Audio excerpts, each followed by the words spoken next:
What's up, my guy? What's up, 87?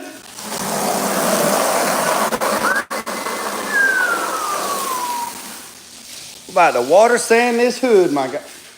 Son of a gun, I got that tape wet. About to water sand this hood. About to water sand this hood. I'm gonna water sand it. Wash my bucket out. I'm gonna water sand this hood. And we're gonna paint it.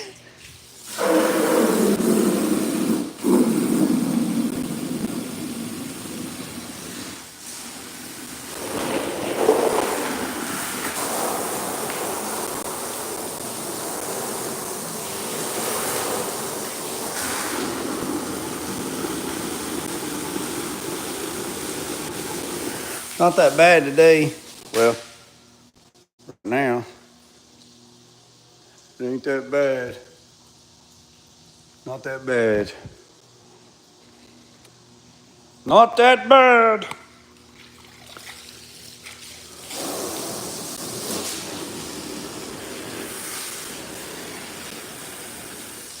Let me show y'all something. I love me some Harbor Freight. All right, look at this. You get these quick connects at Harbor Freight.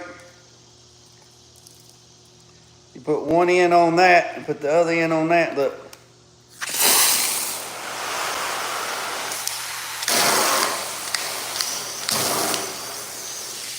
Quick connect. Quick connect.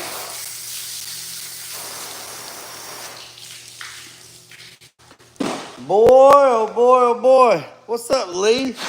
Man, it's like 6 o'clock where you at. It's like 6 o'clock where you at. So, I'm gonna set that right there.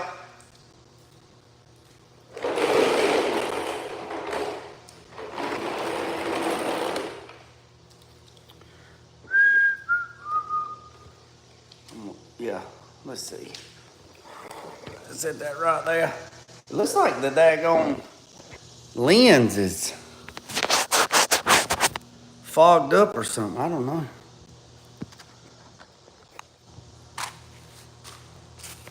Chevy hood. Yes, sir. Chevy hood. Yes, sir. We're gonna water sand it, and then we're gonna paint it. I'm gonna hit it with some 600. It's already been sanded one time before, so I don't really have to.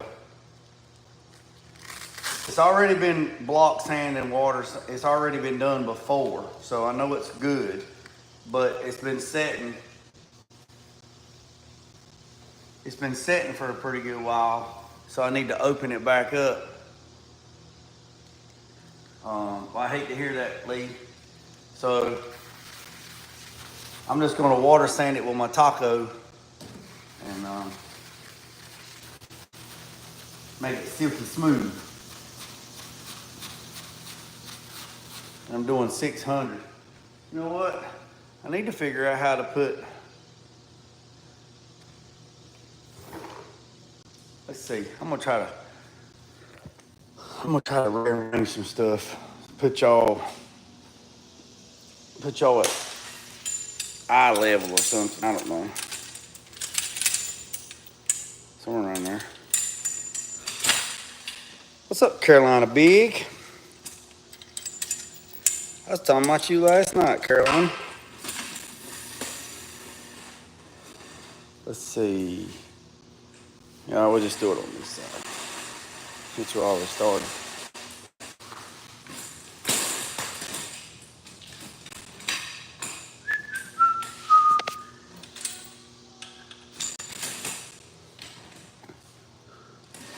Oh yeah, oh yeah, oh yeah. I got a fresh razor cut yesterday. Sure did. Fresh razor cut. Yep. Yes, sir. Mm-hmm. Yep, got that done yesterday. Oh, what do I do now? Oh, you didn't do nothing. I was actually talking to the wife because you know we had that conversation. Me and you had that conversation the other day about those black spots on my azalea. Uh, yeah, the black spots on my azalea. No, my hydrangea. You know those black spots on my hydrangea we was talking about, water spots or whatever it is? Well, come to find out, it says cut all the bad leaves off, did all that. And then it says, you know, try to keep the airflow, which, you know, try to do that. And then come to find out, it's a fungus. It's a fungus, and according to the North Carolina, Agriculture Extension Office, you can't get rid of it. And this hydrangea is a hydrangea that was a little plant that was given to us at my Owen's funeral, my son's funeral, and we planted it. And it's pretty big, but it's got these black spots on the leaves, and it says it's some type of, I can't remember the name. It's a long name like mayonnaise, right? And trying to get it. Trying to get it to, there we go. That mo better. Yeah, I can read that. So that's all the way across the hood. I can see that juggling, some square body, dented some good hoods with a chain. Hate to hear that. So, trying to figure out how to save the hydrangea.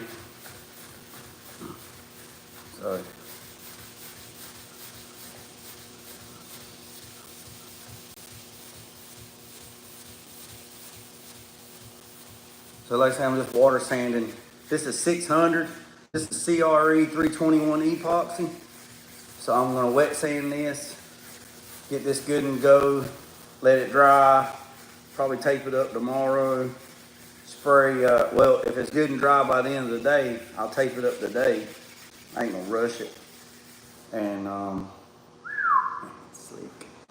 And then tape up around the bottom, spray some white epoxy, let that flash for a couple hours, and then spray some blue on it.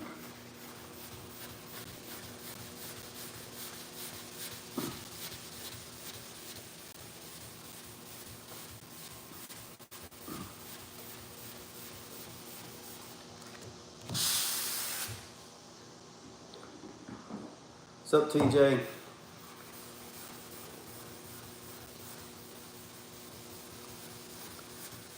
Got done mowing yesterday. Did a little bit of fishing yesterday. Not much, just fished about an hour or so. I tell you what did happen. So I was fishing with light tackle, and that little rod, you know, it ain't got much line on it. So I had like a little 3-inch white grub with a pink head. I was just, you know, and bam, something hit it hard, right? And started pulling. So I'm just letting it do its thing, you know, just because if it's paper mouth, like a crappie, you don't want to tear his mouth. So I'm just letting him do his thing. And then all of a sudden it just starts pulling drag. I mean, just pulling my line. I'm like, what in the hell?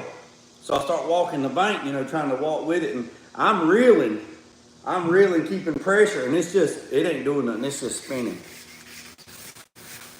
And then all of a sudden it starts coming towards me, so I'm catching up on the line and I'm pulling the rod up tight, you know, and it gets probably, I don't know, 15, 20 foot from the bank, and it just comes up and just rolls. And I know somebody's gonna say, oh, you just telling a story. No, I'm telling you, there's some big ass fish in this pond, in my pond. And it rolls, and when it rolls, I see the side of it, and you know, it looks as wide as my hand, you know. And then I see the whites of its belly, and it just down like that, and it just, and I'm like, holy shit, Batman. So I just let it pull drag, pulling the line, it's just burning drag, just, I'm like, damn.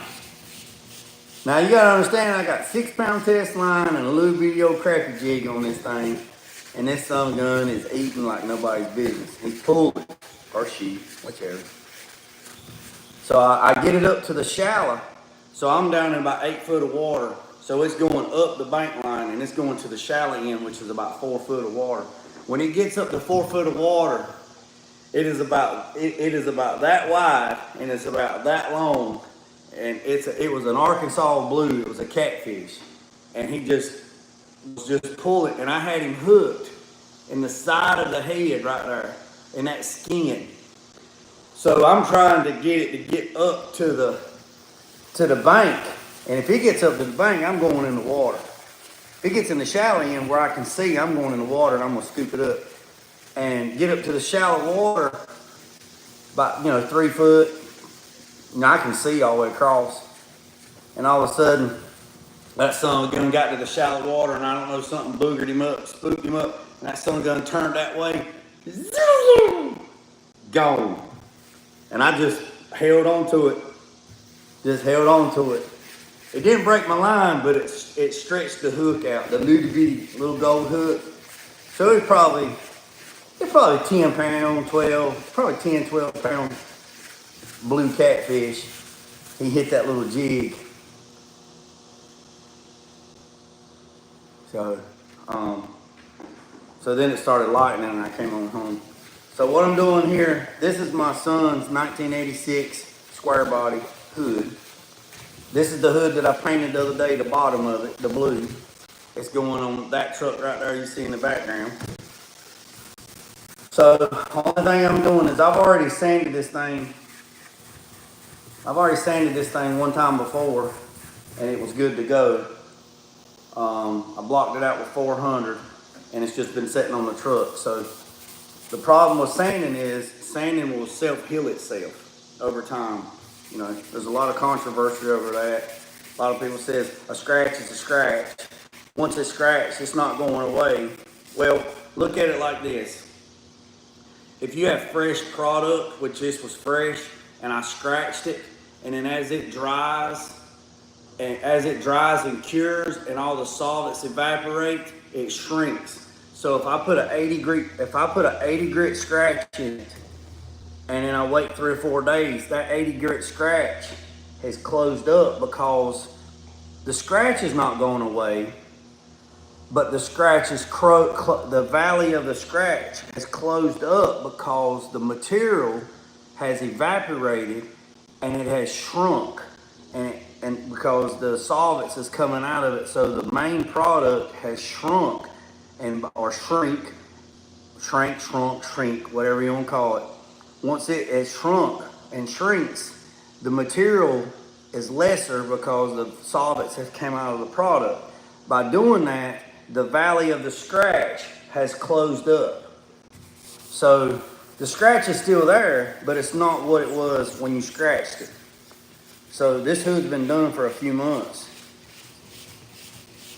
in 400. Now I'm ready to paint it, and I'm water sanding it with 600. And then what I'm going to do is I'm going to mix up some epoxy as a sealer, like 2 to 1 to 1, and I'm going to spray it and try to get it as slick as I can get it. And then by doing that, that will uniform the whole thing, and then I will go from there. And since I'm using a white sealer as an epoxy, since I'm using a white epoxy as sealer, and I'm doing wet on wet, I don't have to use a designated sealer. Now, if I was going to spray this thing in epoxy and let it dry, like if I was going to paint this hood right now, this is old epoxy, I would put sealer over it and then paint it. But since I'm going to use white epoxy as sealer, then I can do it wet on wet. So I hope that makes sense. I appreciate you tapping in. So, but yeah, that's how it works. Even if you Scotch-Brite something, even if you was to Scotch-Brite something with a gray Scotch Brite or a white Scotch Brite or a red one or a green one, and you come back a week later, them scratches are, we used to call it self-healing, but that's just what we would say, self-healing. Now I'm not going all the way up to the crown, okay? Finally used some. Appreciate it, Lee. I finally used some Kirker's Endo Spray. Well, good. I'm glad you found something that works for you, TJ. Now, I'm not going all the way up to the crown, okay? The body line, I'm not going all the way up to it. I'm stopping just, I don't know, just shy of an eighth of an inch, quarter of an inch. And then what I'll do is I'll come back over it and I'll take a piece of paper and I'll lay the paper on this side and I'll lay the paper on this side and I'll split it and I'll do it like that. Now, some people will run tape on one side and tape on the other side, and that's fine, but since it's wet, you can't put tape on it. So I'm just gonna put my hand on the paper on this side and a hand on the paper on this side. And so basically what I'm doing is doing that with the paper. Let me go over the top.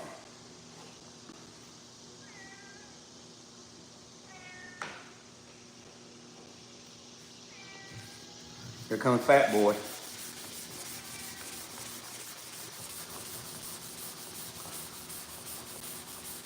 What's up, Elko? Hey, Elko, I tried a new flavor yesterday. I tried pina.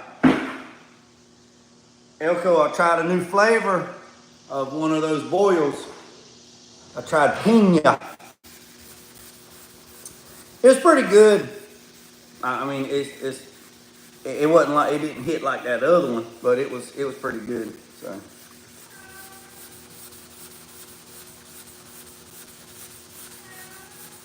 What's wrong with you?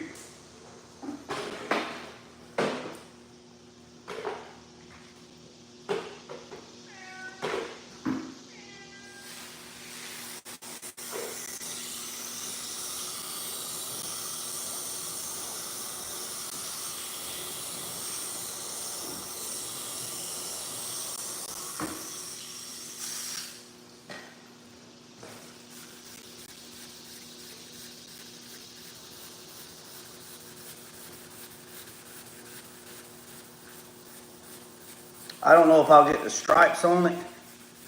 I don't know. It just depends on me if I'm gonna get the stripes on it before Thursday. Because y'all know Thursday night or Thursday evening at 5 o'clock is the cruise in at the Peach Festival, and the Peach Festival starts this week at Thursday. Let me turn this camera around. Peach Festival starts this week at Thursday. It kicks off Thursday at 5 o'clock. And I gotta see whether I'm gonna, I don't know if I'm gonna, tomorrow is the deadline for the parade. So if I'm gonna drive my boy's truck in the parade, tomorrow's the deadline. I might just, I've always been in the parade. I mean, ever since this thing's been going on since 1996, 95. And I've always been in the parade, except the years when I was in the Navy. I've always been in the parade. So what I'm thinking about doing, I don't know. I really like being in the parade, but I still got to drive my son's truck. I'm gonna put some Tech screws to hold the sheet metal down in the bed. I gotta put another exhaust hanger on it.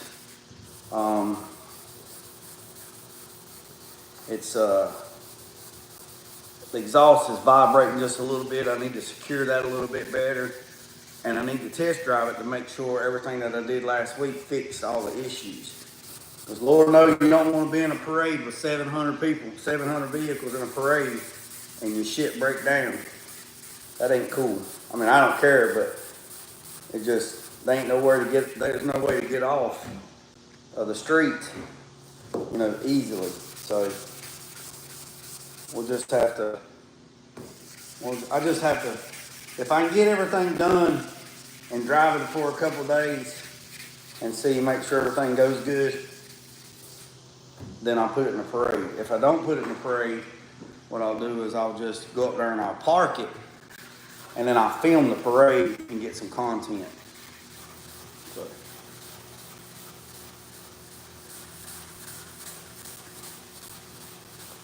So everybody that's just tapping in, I'm water sanding this hood with 600 from my taco. Carolina, man, I was hoping to be done by the front half of this car right next week. It might be done. Okay, what time? Oh, I'll be out there at, I'll be out there at 7 o'clock. So, I'll be out there at 7 o'clock. So,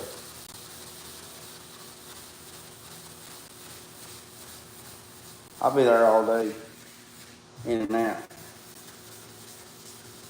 Yeah, my wife told me yesterday, she said, I won't see you till Sunday. She said, after Thursday, I won't see you till Sunday. So, I've been waiting on my sandpaper to lost all the time. Yeah, TJ. Man, that sucks, man. Well, hey, man, I usually have pretty good with Amazon, but the first laptop for that burn table that I got, it got lost. Then they said it was delivered, and I said I never got it. And then they sent a picture saying it was delivered on the front porch, and I said that's not my porch. So then I had to do a claim on that. And then I was waiting on getting the money back before I bought them. I was waiting to get my money back before I bought another laptop. And it's just been just ridiculous and crazy, you know, because I had to do a claim with the post office, and I mean it's just ridiculous. So I ordered another laptop, and still ain't got it. Still ain't got it. I should have just went to Best Buy.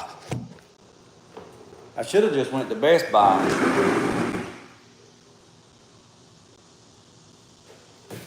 I should have just went to Best Buy, drove an hour and 15 minutes and went to Best Buy and just went and bought a laptop. So I'm gonna check my stuff later today and see where it's at, because the other day I ordered some stuff and it says out for delivery. And I was like, okay. So I waited and waited and waited. You know, I was waiting on some stuff. It never showed up. And then when I went back to check it, it says no delivery record be found. And I was like, what? So then I called the number and I give them my information, and they said, yeah, it never got put on the truck. I was like, well, it said it was out for delivery. And it said it was scanned in Kernersville and said it was out for delivery. And they said, well, it never got put on the truck. And I said, well, how did it get scanned if it didn't get on the truck? And then 3 days later, it shows up. And I asked the guy, it was a different driver and everything. And I asked the driver, I said, hey man, explain to me. And he said, man, I don't know, I just work here. I said, what? He said, I don't know, man, I just work here. He said, man, I'm a driver. I just work here. I'm like, son gun didn't have no input, didn't have nothing. So, I don't know. I ain't got a clue. It was bad, it was like that back during the Rona. It was like that. It was bad. Man, you'd order something, it'd take 3 weeks to get it. Man, it would sit at the hub at Southern Pines or in Kernersville.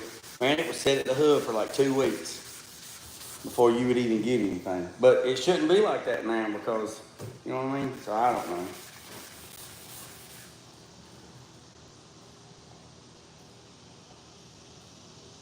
Okay. Yeah, just holler at me. More than likely, I'll probably be up there close to the Triple H. I'll be right up there on Main Street. I won't be far from Triple H. Wait, the Hearn. there's a bar and grill right there on the corner that my buddy's on, and they're gonna be open this year. Last year they wasn't open. This year they're gonna be open. 4 o'clock to whenever on Friday, or 4 o'clock to whenever on Thursday, 4 o'clock to whenever on Friday, 4 o'clock to whenever on Saturday. So more than likely I'm gonna be right up there. I'll be right there in that vicinity is where I'll be at. I won't be far. Because Friday night is the hot wing contest. So it's $25. So Friday night, it's a hot wing contest. You pay $25 and you get an armband. And I think there's like 5 or 6 vendors that are doing the cook-off. For $25, you can eat all the hot wings you want. You can go up to them as many times as you want and eat as many hot wings as you want. And then after it's over, then the people with the armbands, the people with the armbands get to vote. So then you vote on who wins. So last year my buddies won. Last year was the first year they did the hot wing contest. And my buddies Joel, Wooly, JT,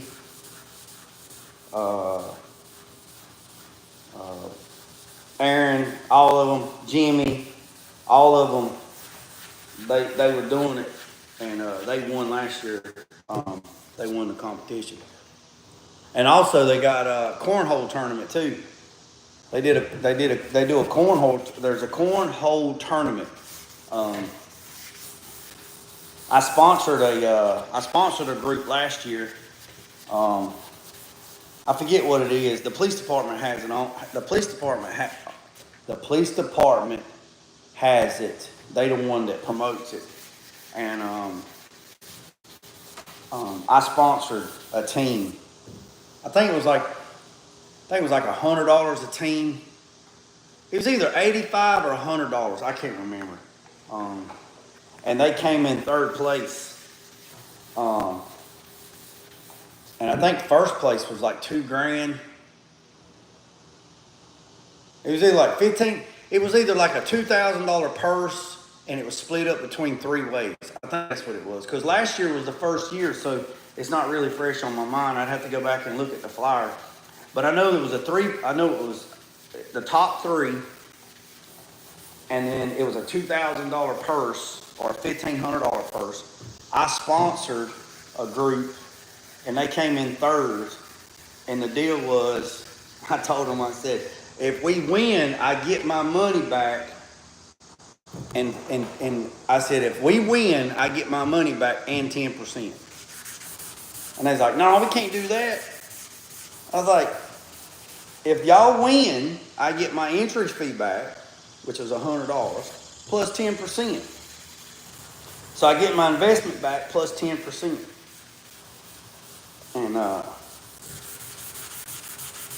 And he said, and throw in a case of Michelob.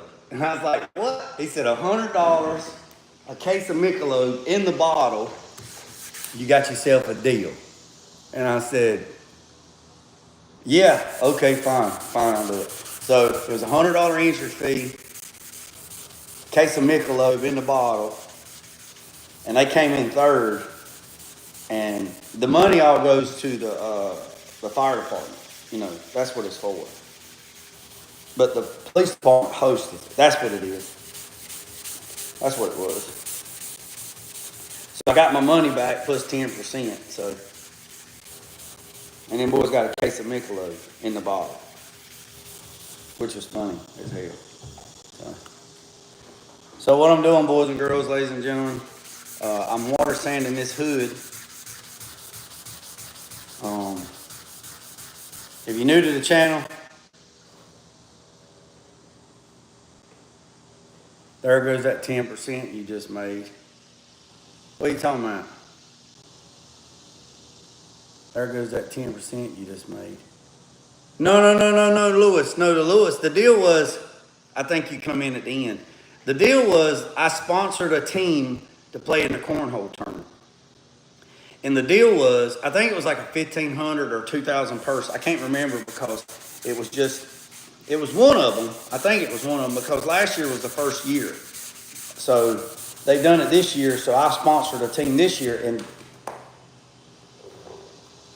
so what we did was, it was $100 a team, right? It was $100 a team. So I told these guys that I was sponsoring. And I said, if y'all win, I get my $100 back plus 10% of the purse.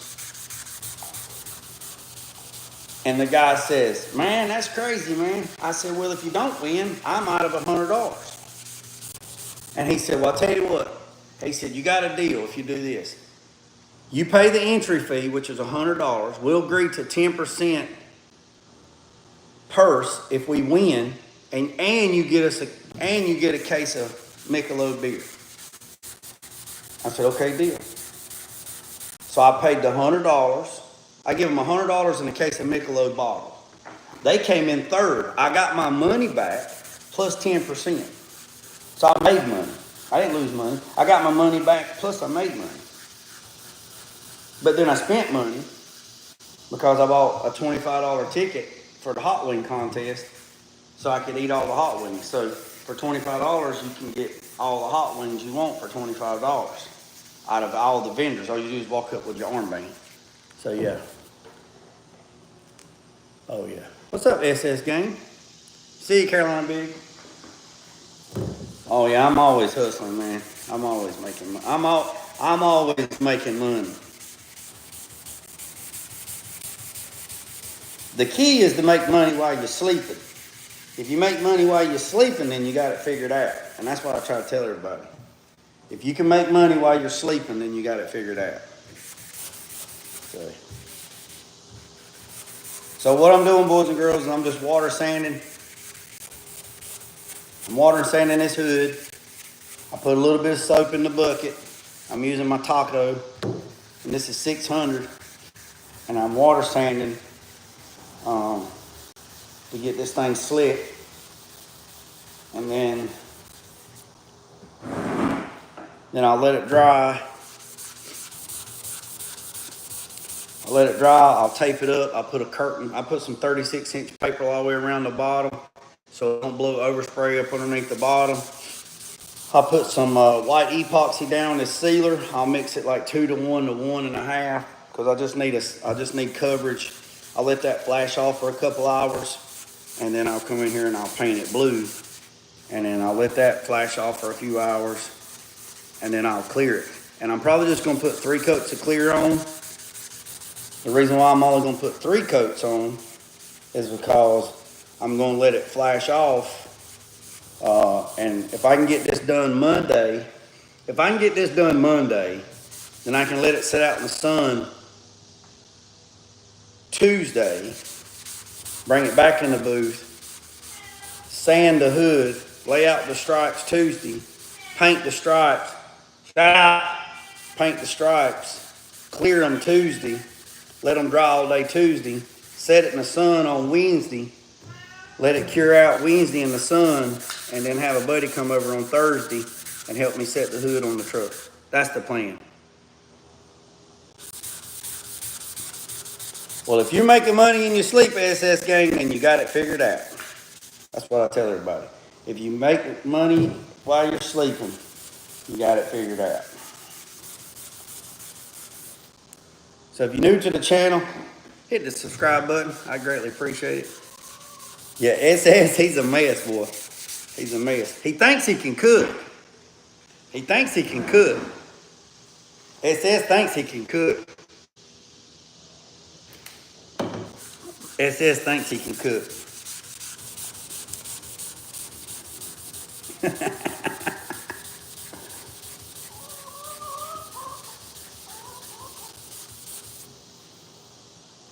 I don't know if SS can cook or not. He talks about it. I see it, but I ain't never tasted it. So, you know, I don't know if he can cook or not. This ain't smell-o-vision. This ain't taste-o-vision. mean, it might be bland as hell, might not have no seasoning, might not have no salt, might just be like eating a damn piece of cardboard. Hell, I don't know. See, he says I can't cook, I just love to eat. Yeah, now that he does now. Now I ain't gonna give the man credit what credit's due. He be eating now, that's for sure. He be eating the gristle and the fat and all, he be eating it all. He be pulling up that steak fat. He be eating it, boy. He be like, hold on, let me see if I can find something. Hold on, let me see if I can find something. I gotta give y'all a visual. SS be sitting there right here, and this is SS Blackstone, right? This is SS's Blackstone. He'll pick it up and say, look at that gang. Boy, y'all don't know nothing about that. Y'all don't know nothing about that. He be eating that fat. He be like, nom, nom, nom, nom, nom, nom.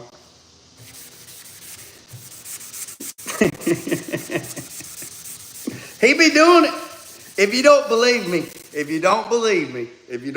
me, next time SS comes home, and y'all give a round of applause to SS because he's a truck driver. So all that shit that y'all won't deliver from East Coast to West Coast, North and South, SS, he's a truck driver. So y'all got to give him credit. You got to give all the truck drivers credit, because if it wasn't no damn truck drivers, we wouldn't be having shit. Now they still ship stuff by train, but not like they do trucks. So when SS comes home from being on the road, he goes straight to that Blackstone. He goes straight to that Blackstone. He goes straight to the meat market, and he be getting up all that food, and he be straight rolling on that blacktop, on that Blackstone. He be cooking.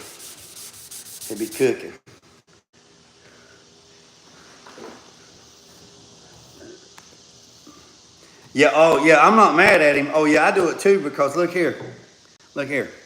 That marble and that fat and that gristle and all that stuff that everybody wants to cut up. You get them.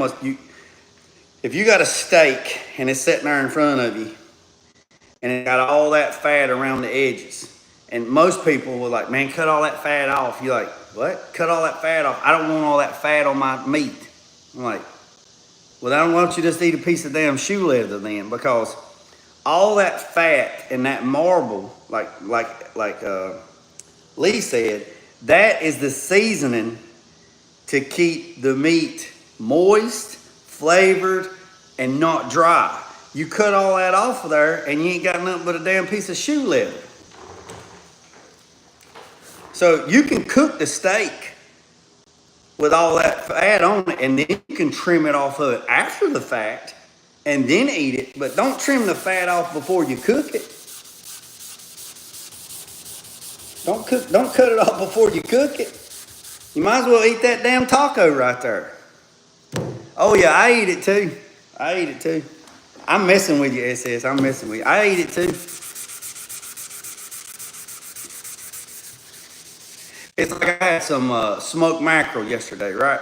So I had some smoked mackerel last night and some smoked salmon, and I'm eating it, and the skin is still on it, and then I'm eating it, and my wife says, the skin is still on it, and I'm like, huh?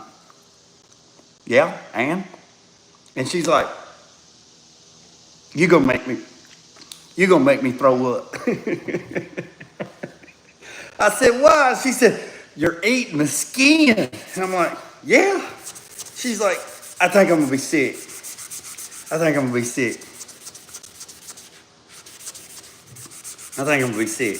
I'm like, okay. She's like, you're eating the skin. I'm like, yeah.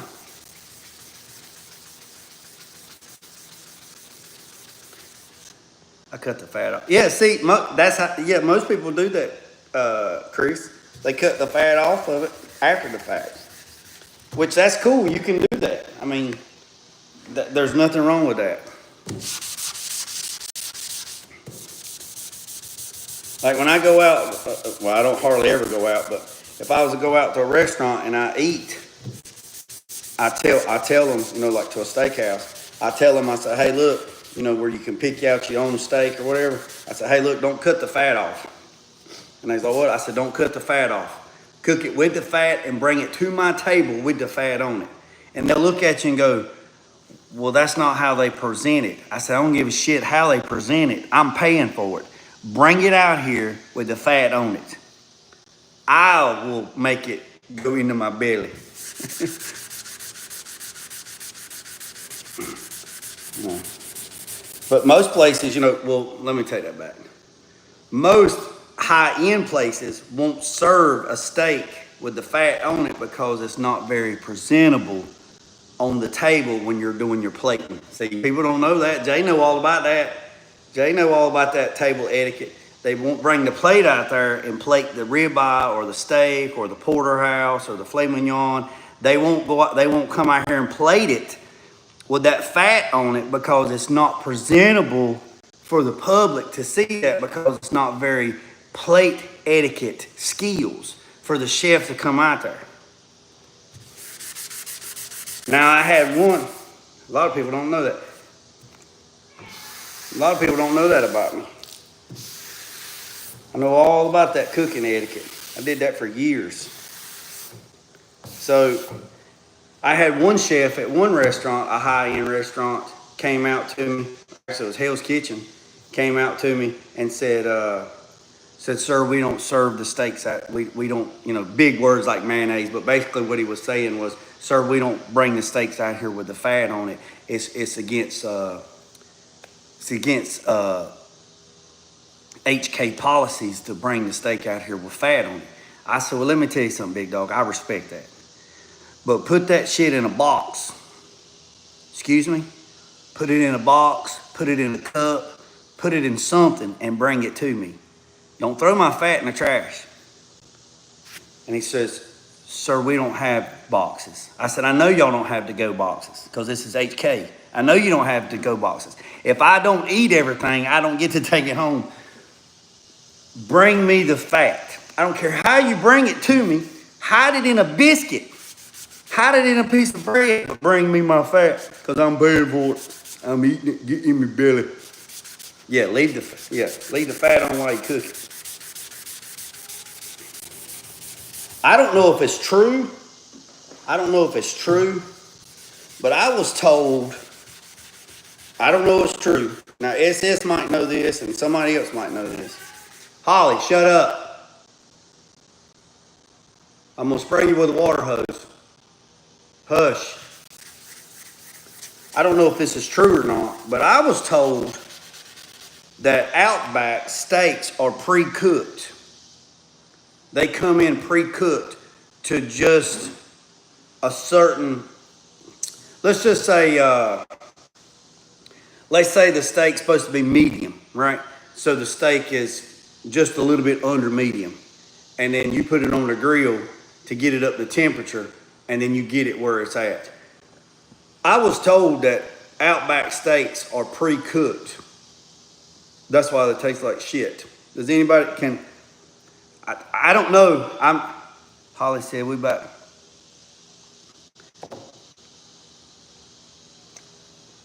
I don't know if that's true. I'm just saying somebody told me that. Somebody I know used to work there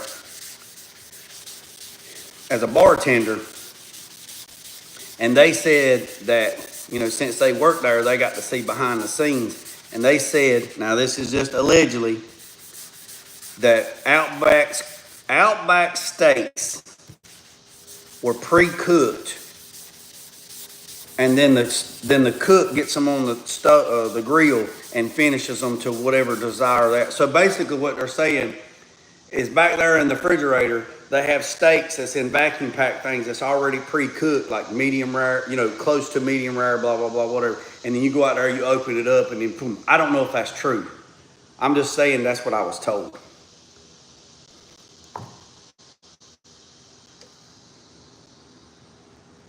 No, this ain't sugar-free.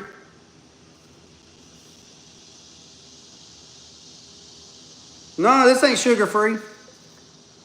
got 38 grams of sugar in it, 125 milligrams of sodium, and 40 carbs. So actually it's got 78 grams of sugar because carbs turns into sugar. Nah, this is the real deal. Oh, I don't go to Outback. I was just saying that's what I was told. And I said this the other day in SS's video. SS was on there. They had a thermometer on there, you know, check your meat. You see that right there? All right, you see, this is how I was taught. You see your palm of your hand? This right here, if you feel that right there, that's medium well. All right? Like well done. Well done. Medium well, medium rare, rare. See that right there? Oh, get the sugar free. Oh, I probably got a sugar free somewhere. I get them as buy two, get one free. And then when I buy, every one that I buy, I get 15 cents off of fuel. So if I buy 3, that's 10, 20, 30, 40, that's 45 cents off a gallon of fuel. So this is how I was taught. When you're cooking steaks, not chicken, not pork, steaks.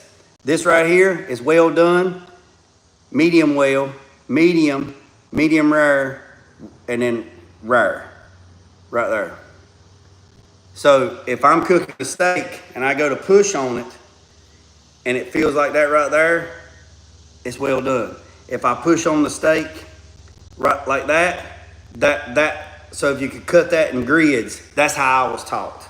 I'm not saying that's the right way. I'm not saying that's the wrong way. That's how I was taught when I was like 14, 15 years old when I worked in a restaurant.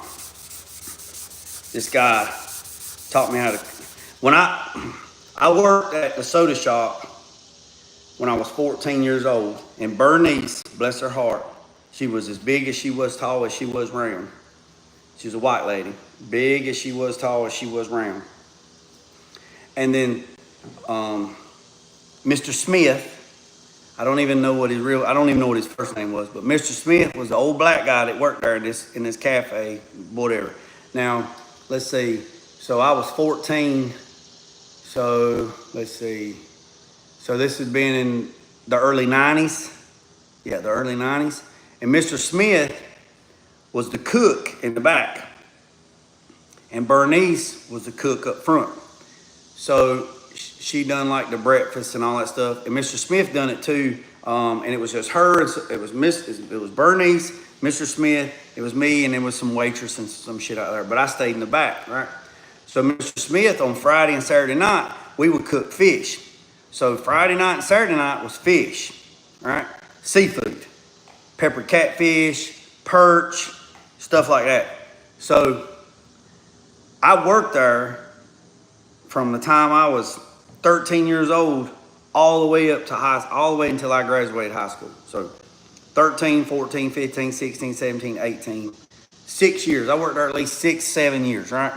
Then I worked at another place because I couldn't work there with so much, because back then you had to get a works permit and they wouldn't let you work but 20 hours a week.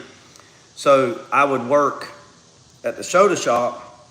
I would work there, and then during the week, I would work there probably, the later part of the week. The first part of the week, I would work at the Burger Shack, and I worked there, and they paid me cash, and I run the grill. I cooked hamburgers, hot dogs, deep fried chicken, stuff like that. So all that stuff. So I've never been a stranger to work. So when I was 14, 15 years old, I had 2 jobs, and then between all that, my grandfather had a farm, and they had produce and stuff like that. So if I wasn't at the Burger Shack and I wasn't at the soda shop, I was out here picking damn peaches, watermelons, cantaloupe, damn tobacco, corn, okra. Jay was hustling. Now my grandfather, he didn't pay me. They'd pay us whatever, but that ain't where I made my money. I made my money at the soda shop and the Burger Shack. That's where I hustled. So I started around 13 years old, 13, almost 14. When I was 16 years old, I went to Pinehurst Toyota in Aberdeen, North Carolina in 1995, or no, in 1992, like in November of 92, and I bought a brand new 1993 Toyota pickup truck, 22 RE, 5-speed, no air conditioner, manual windows, single cab pickup truck. It was $3,400 and some dollars. I paid $2,000 down. I was 15 years old, 16 years old. I paid $2,000 down, and they financed the rest of it through World Omni of Toyota. They financed it for 60 months, and my payment was like $125 or $30 a month. The dealership guy, Stefan was his name, sold me a truck, and I'm sitting out there on the sidewalk waiting for one of my parents to come get me, and he's like, "You're not driving home?" And I said, "I gotta wait till my mom and daddy gets here to drive me home, ride with me." He's like, "You don't want to drive your new vehicle home?" And I was like, "Well, I can't, I gotta have a chaperone." He's like, "What do you mean?" I said, "Well, I'm 16 and I got my learner's permit." And he said, "You're how old?" And I said, 16. And he turned around and walked off. And he come back out there and he said, "Buddy, can I take you across the street to the gas station and you wait for your parents?" And I was like, I guess. Why? He's like, "I cannot believe I just sold a 16-year-old a car." I was like, "Well, yeah," but I handed him my driver's license. So he got in trouble for selling, and I mean, that's that. But back to Mr. Smith at the soda shop. So on Fridays, Saturdays, I liked working there because we did seafood. And man, we would flat ass roll, man. Homemade hush puppies, he showed me how to make. That's how I learned everything that I learned cooking wise. And then when I went to the Navy, Mr. Smith, I learned how to cook catfish, flounder, shrimp, oysters, all the seafood, devil crabs, crab cakes. He taught me how to cook steaks, you know. So he was probably in his 60s, in the 90s. And him and Bernice had been working together for years.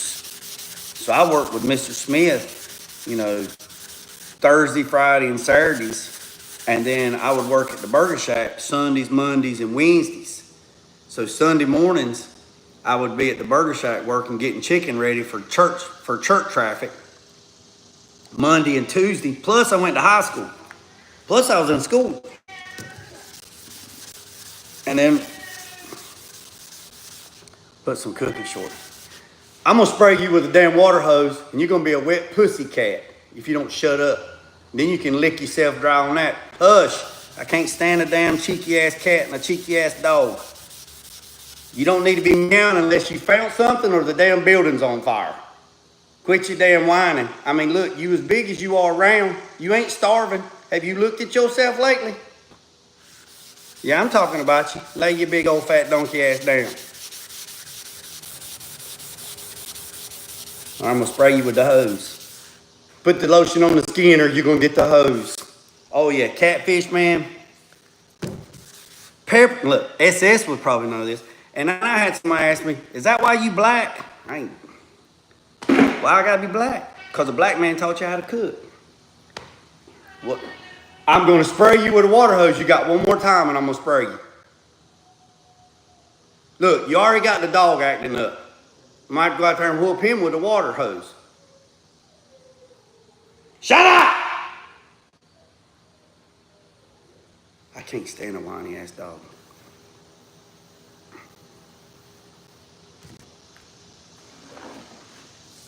Yeah. So we would take catfish fillets.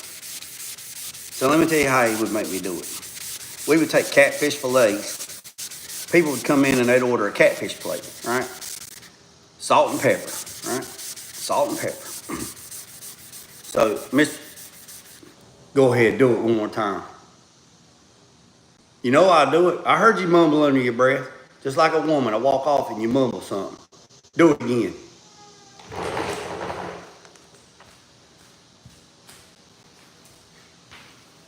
Do it one more time. Say I won't do it.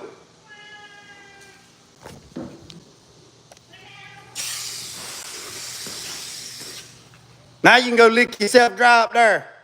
I ain't listening to it.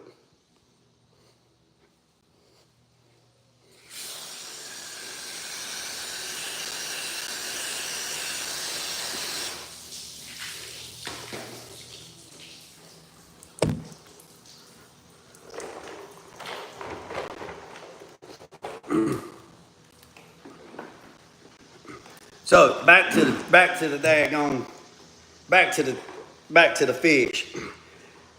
So we would get, I'm sure this place is not in business no more. We would get these fish fillets, these catfish fillets. I don't know where we would get them, but man, them son guns was huge. I mean, they were wide as my hand. They were huge, right? Now this was in the 90s, and I know they came from a catfish farm, but we would take, and they'd be thick too. Man, y'all make me want to go and get me a fish plate. Thick, right? So we had this assembly line back there, right? And he had it on this buggy, this cart, right? He had it on this cart. And at the end of the day, we would sift it. We would go through it. At the end of the night, like at 11, 12 o'clock at night, I'm in there sifting the meal. I'm in there getting all the chunks out of it, all the shrimp that we missed. I'm getting all that shit out of there. I'm sifting the buttermilk. I'm doing all that. Hell, it's 11, 12 o'clock at night. Right? Getting all that shit done. But this is how he had this cart and had these metal trays in it, right? You had a metal tray and had a rack, like a chicken rack. So we would take the catfish. You take the catfish fillet.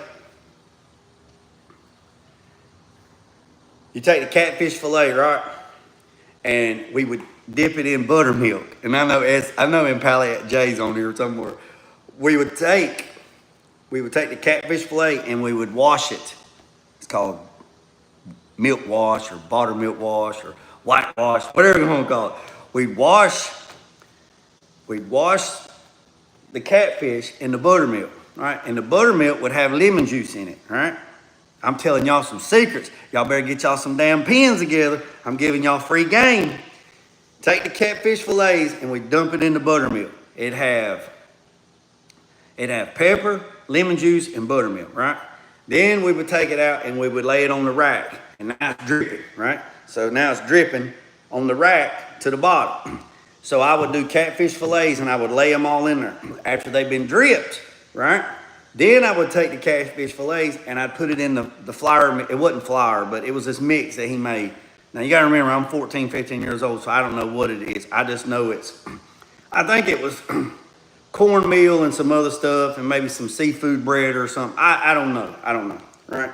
And he'd have it all mixed up and it'd have black pepper in it and it had salt in it, right? And it'd have just a little bit of red pepper in that, right? You would set that summer gun in there, right? You would flip it around in the daggone batter, right? And then you would lay it on this other tray, right?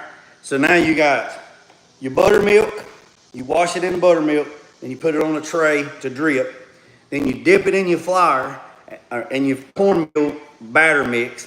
Then you lay it on another tray to sit there and then there's your hot grease, right? And then right next to that, you got your deep fryer. And then right next to that, you had another tray that had a wire basket in it or wire in it where you could lay the filet on there and you'd flip the filet and the grease would drip out into that pan and then you would put it on the plate, right? Yeah, you're probably right, SS. It was probably flour and cornmeal, probably. So when when somebody would order a catfish plate, you know, depending on if you got a small, I remember this because, man, it's like muscle memory, right? If you got a small, you got one piece, right? If it was a medium plate, you got two pieces. If it was a large, you got three pieces of catfish fillet. And them sun guns would be huge, brother. I'm talking about huge. So when she would come in there and she said, I got 3 large cats, right? 3 large cats. Well, that's 9 pieces, right? 3 large cats. I got 3 large cats. I got 9 pieces. Bam, bam, bam. And as soon as you drop that stuff in that grease, and that grease is hot, it's hotter than the gates of hell. It didn't take just a couple minutes. Now, here's the thing about fish. And SS can chime in on this because I bet $1 to a glass of buttermilk. SS can testify to this. If you don't know how to cook fish, don't cook fish. If you don't know how to cook fish, don't cook fish. What do you mean, Jay? Don't drop that shit hard. Don't be dropping fish hard, man. And if you don't know what that is, Don't drop the fish hard. Don't drop my fish hard. And what does that mean? That means a fish ain't but yay thick, right? The only thing you're doing on a fish, you can eat fish raw, right? They make sushi, right? The only thing you're doing on the fish, you drop the fish in there,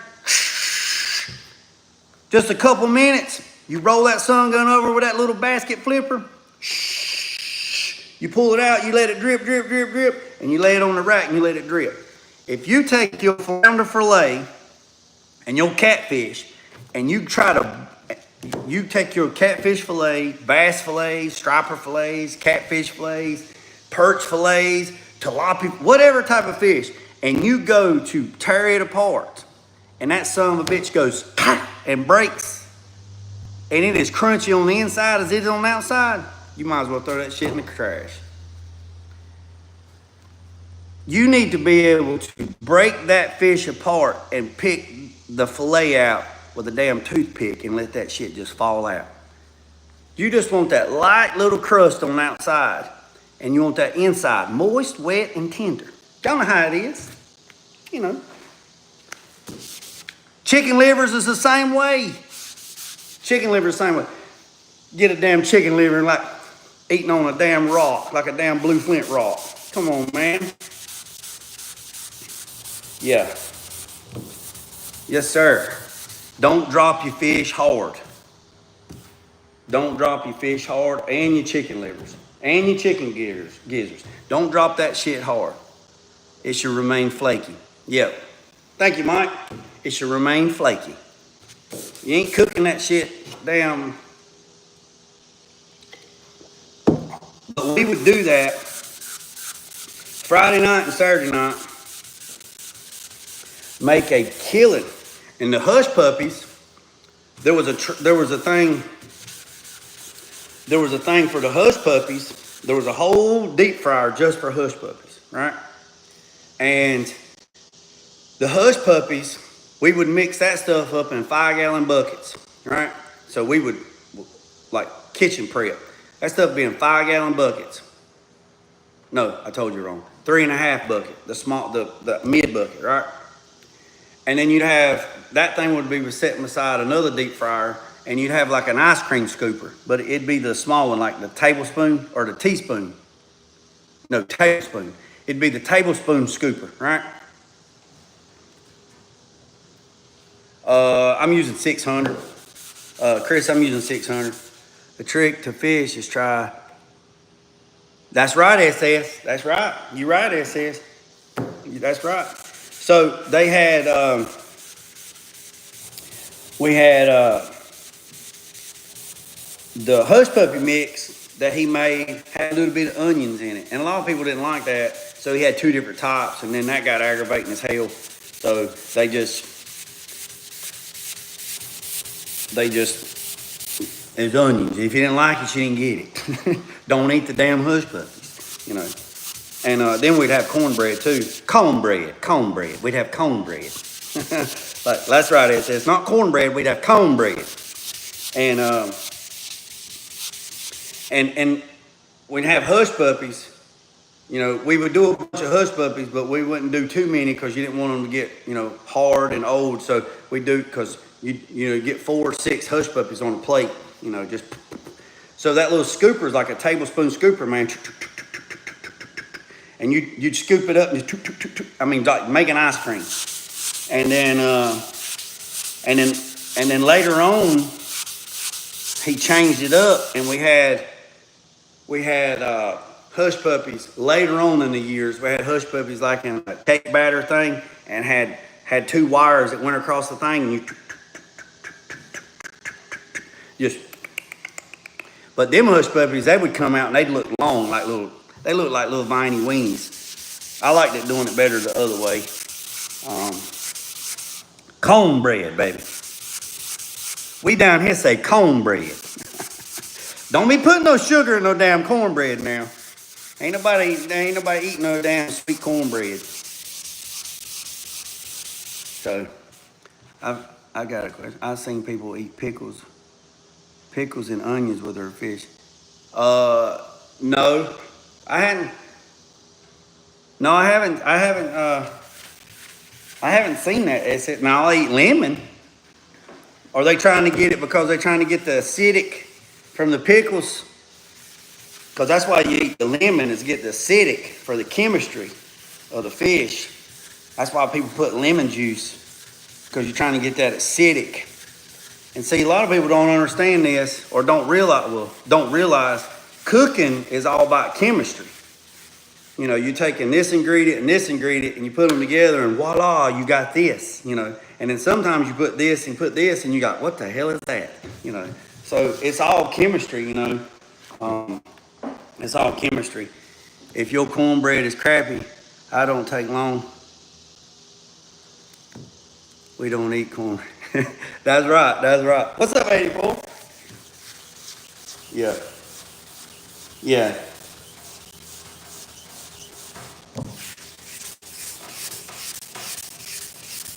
Yeah, they, let's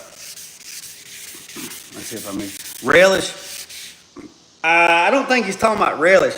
I don't think he's talking about relish. I don't know. SS, you're not talking about relish, are you? Once you learn. SS, you know most people are not going to understand what you just said. Once you learn the tongue, you know how to season food. Most people ain't going to understand what you just said. And once you learn soul food, you heard me. Once you learn soul food, once you learn that soul food, I didn't say soul food, soul food. Once you learn that soul, no relish, dill pickles. Yeah, once you learn that soul food, boy, yeah. Once you learn that soul food, once you learn how to do that soul, that's a whole nother level, boy. That's a whole nother level. Whole nother level. There's a relish type like tartars that folks love up here. I'm not a big tartar sauce fan. I mean, I'll eat it, but I bought some the other day. I don't even know what the brand of it is. It's in a little round bottle. It looks like a Grey Poupon bottle, is what it looks like. I thought the bottle was cool. I was like, man, that's neat. So I bought it and I tried it. It's like got a sweet, tangy taste to it. My papa always told me not to eat the bottom. My papa always told me, do not eat bottom feeder fish. Yeah, a lot of people are that way. What's up, Nelson? We just water sanding this hood. Right now. We're talking about fish. We're talking about cooking fish and how to cook fish. So hell, I don't know. Ain't no telling what we'll talk about in a minute. Yeah, a lot of people say that, Chris, don't eat bottom feed fish. But let's be honest. You know, let's think about it. A fish is a fish, right? A fish is an opportunist, right? A brim is going to eat whatever a brim's going to eat. If something's dead on the bottom of the pond, they're going to eat it. Bass, he sees a dead minnow floating or a dead shad floating, he going to eat it. If that same shad floats to the bottom of the pond and lays on the bottom and a catfish comes by and sucks it up like a vacuum cleaner, he eat it. So they're all, and catfish eat live bait too. I mean, I've caught catfish on live brim. I've caught catfish on live crappie in private ponds. I've took crappie the size of my hand and hooked them in the pond up there. Now you can do it in the pond, can't do it in the lake because it's a game fish. In the pond, I can do it, it's my pond. Hook a crappie in the back, dorsal fin, and let it fly and catch a 40-pound catfish. You know. Shrimp, lobster, crabs are all bottom feeders, but hey, SS. Yeah, I ain't eating no carp. ASS, do you know the history about lobster? Let me ask you that first. SS gang, do you know the history of lobster?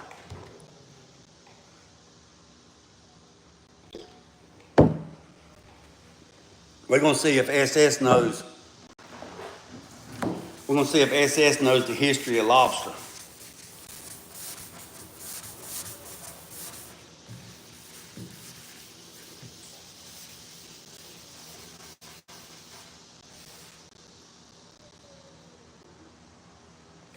All right.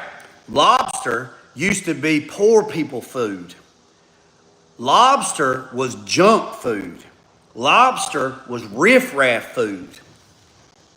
The elite wouldn't eat lobster. When they would send the boats out to catch fish and they'd come back with lobster, the lobster would not go to the restaurants or to the people's houses or to the market. It went to the peasants. It went to the people, the lower class people, and it was considered trash, junk food. It was considered to be beneath you to eat lobster or any type of stuff like that. Until later years down the road, society shifted and lobster became a delicacy because the way they promoted it.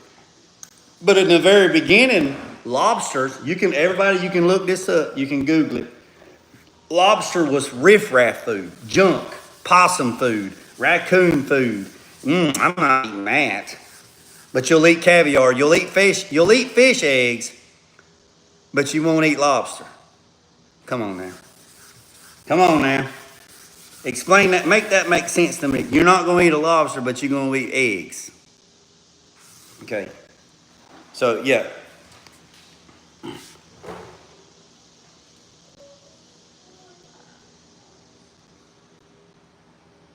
Mud dogs. Are you talking, hold on, Chris. Are you talking about, let's see if we're talking about the same thing.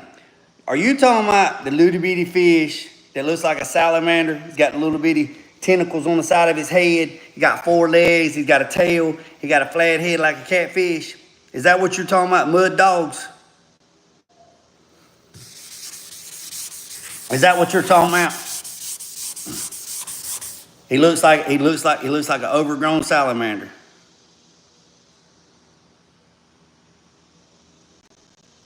I got videos from Ghana bringing you to the bar. Yeah.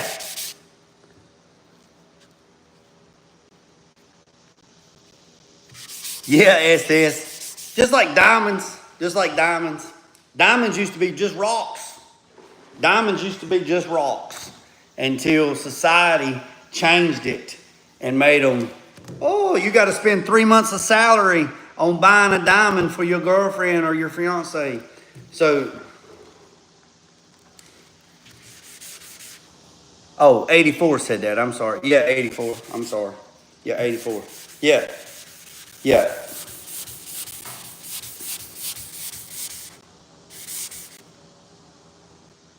Dude, are you serious? You can't mess with them here, man. They're like protected. Dude, I have not seen a mud dog in years. I mean years. The biggest one I seen, man, was probably,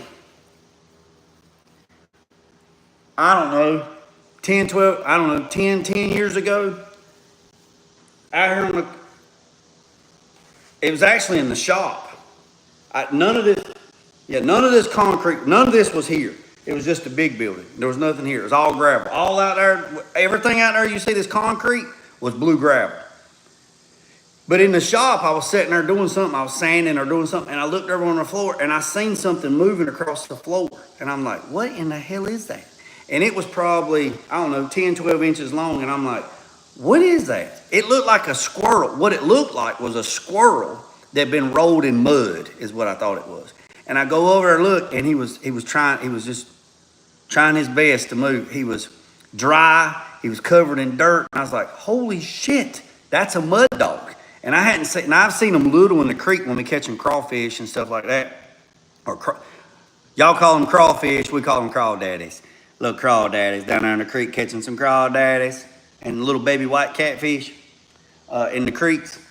So I go get a bucket, get some water, and then I put him in the bucket of water and just let him sit there and clean himself. And he was probably,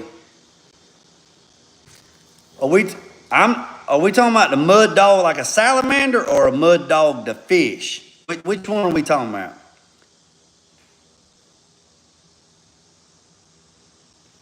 Because there is two different ones. There's the fish, and then there's one that looks like the salamander. It's called a mud dog.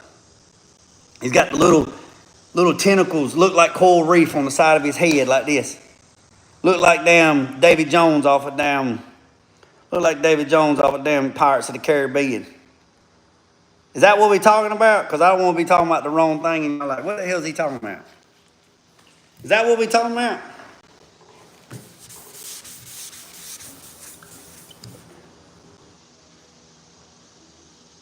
I'm going to post one in my community post, and I'm going to tag Chris to see if that's what he's talking about. But what I'm talking about, I put it in a bucket, and then, oh, well, I'm going to send you a picture of the mud dog, what I'm talking about. I don't know what he must be talking about the fish. Mice just ain't eating no damn salamander meat. Man, they're like protected around here, dude. They're like, I don't know if they're endangered, but they're like protected around here. Your ass will get in trouble if you mess. So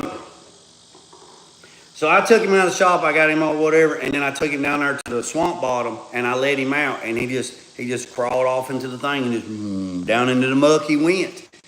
I have not seen one of those in years. Now I've seen little bitty ones, like little ones in the creek, little bitty salamanders, blue and black salamanders, yellow salamanders, orange salamanders, and little bitty baby mud dogs. But I have not seen a big one in years. Man, them things. The other big one that I ever seen was at the damn zoo. So, but if you're talking about the mud dogs that look like damn salamanders, that's crazy, dude, that y'all got them up there and they're eating them. We have birth too, and I'm pretty sure it was a salamander looking one. Well, that's crazy, dude. That's crazy. You can't do. Yeah. So I'm water sanding this hood for the ones that's just tapping in. I'm water sanding this hood with 600. Like I said, well,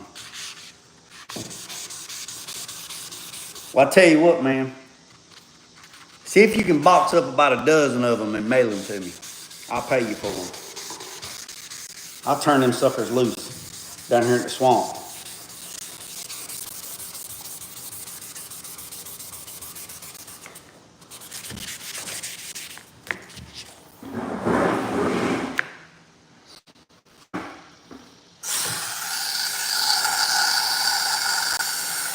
You know, when we started, y'all know when we started, it was about 80 degrees. It was about 70 degrees in here when we started. Y'all know when we started sanding this 80 minutes ago, it was about 70 degrees. It's 85 in here now. So the sun has came up. The sun has come up and it is beaming on the booth. And it is hot. It's getting hot in here. Trying to get all the guide coat off. And we should be good to go. I googled it. That thing grows big in Japan. It's a river monster.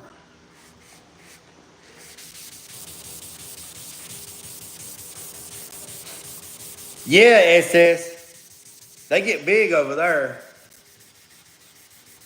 Not so much over here. Like I said, that's the biggest one I've ever seen. It was about the size of a squirrel. Mud puppy, mud dog.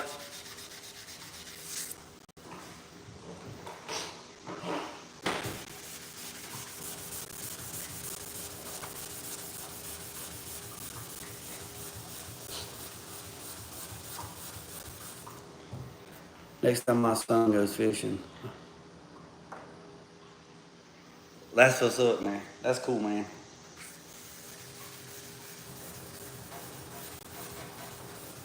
Yeah, them things, man, they're cool, man. I built this koi pond. I had to figure out a way to put one in a koi pond. Keep it in there. I'm gonna build a koi pond this winter or this fall. I'm gonna build me a koi pond.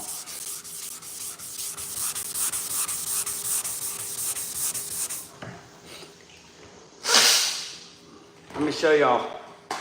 Let me show you. Let me live with you. Let me live with you.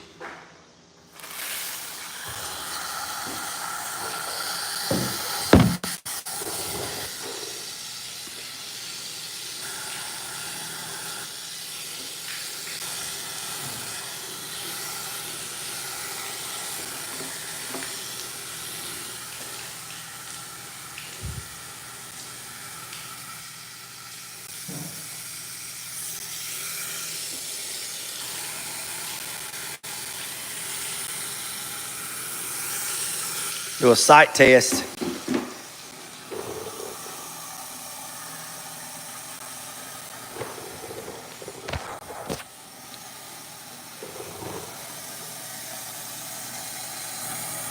If the bulbs look clear, there's a damn dent. There is a damn dent. Are you serious?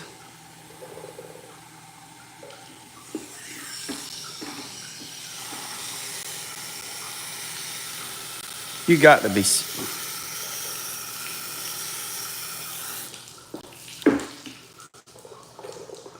Damn sure he is. All right, look right here. Watch the end of my finger. Look here. See the end of watch the end of my finger. See the light bulb? See the light bulb? Now watch.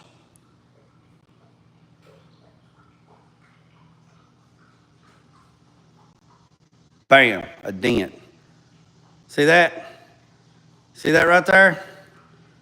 See it? Right there. Y'all see that right there? A damn dent. See it?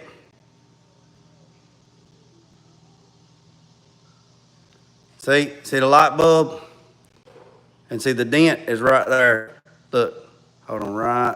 The dent is right here. Look, right there, watch. See it? See it? Now how in the hell did I get a dent?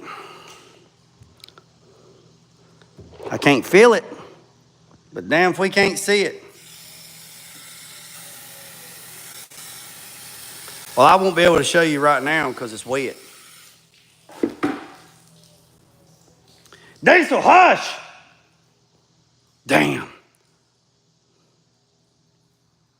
Yep. Right there. Right there she is, right there. Right there. It's right there. Damn. All right, so how we'll fix this is after it's all dry, I can't get underneath it because you got the support brace, right? So what I'll do is I'll come in here, I'll guide coat this little section right here. I'll hit it with 320 to see where I can find it. And then when where I can show it up. And then what I'll do is I'll take a pencil, I'll draw a circle around it. Then I'll take some 120 and I'll block sand some 120 this way, and this way. And then I will then I'll wipe it off with wax and grease remover.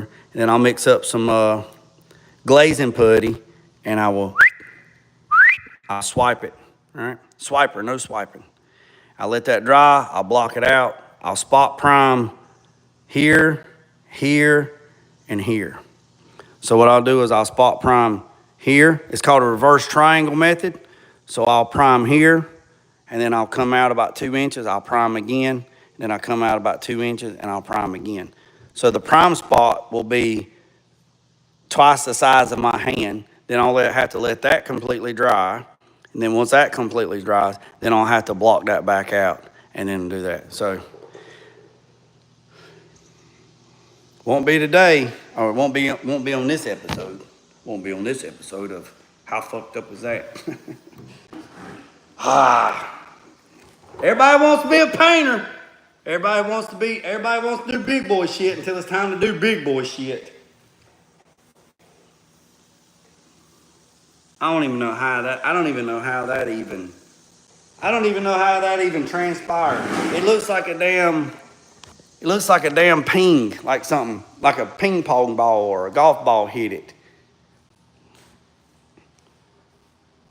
So, I mean, if it was a dent, like,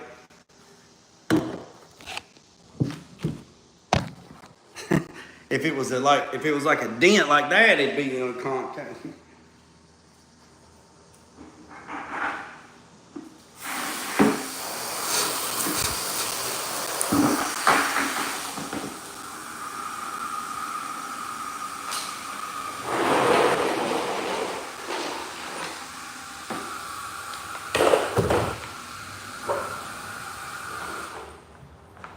Oh, me. What'd Mike say? Reverse crank. Oh, I got water on the lens.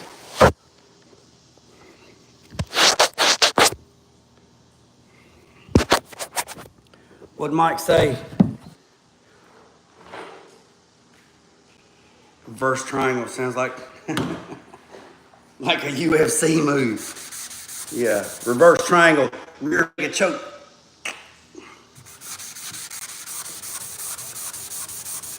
Well, we're gonna keep on going. All right. Hey, look, they don't shut the carnival down because one ride broke. So I'll go ahead and finish water sanding the rest of the hood, and then once I get the rest of the hood done,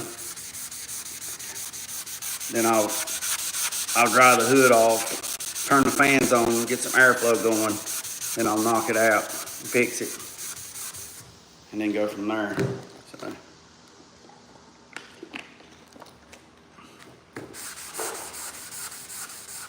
That cat was trying to tell you, yeah, he was trying to tell me about a dent. He was trying to tell me the dent in his belly was gone away because he was hungry.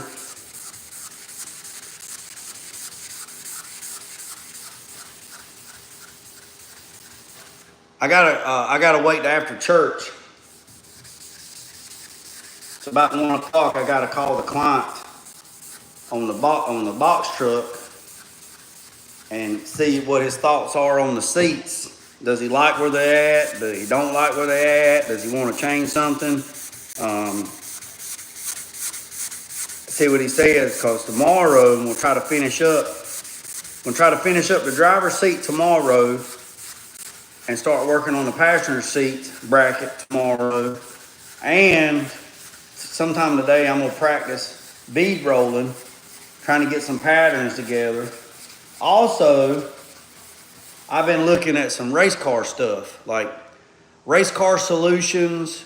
There's another company called Something Tech Solutions and Parts. I can't remember the names of them. Race Parts. I can't remember. Their names are so in close proximity. I got them wrote down in my notebook, and I've never used them before. And the reason why I'm looking for them, the reason why I'm looking at this stuff is because. All right, see you, buddy. See you, Mike. I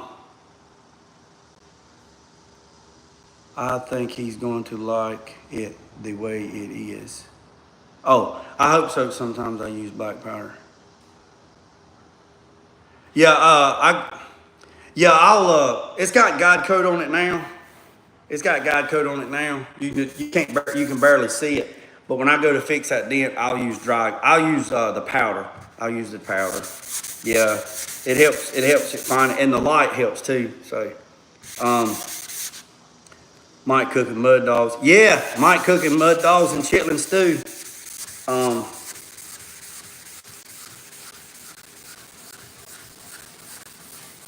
But yeah, I'm gonna reach out to him and see if he likes the seats. If he don't like the seats, oh, racing solutions. That's what I was talking about. Racing solutions. So the reason why I was looking at that is because Racing Solutions, they have weather pack plugs. They call them bulkhead plugs, is what they call them. Bulkhead plugs, firewall, stuff like that. So they have a 13 pin, a 19 pin, a 26 pin, a 31 pin, and a 47 pin, right? And they're round, and so you have the bulkhead. So you have the bulkhead, right?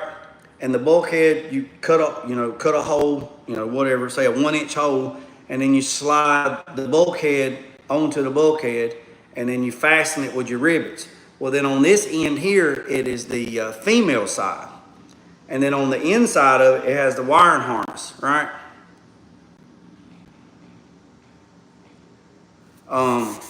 It has the wiring harness on this side where you could get everything. And then on this side, you have the male end that plugs into that, and then that runs everything. So that's how you can get wires from point A to point B through a bulkhead.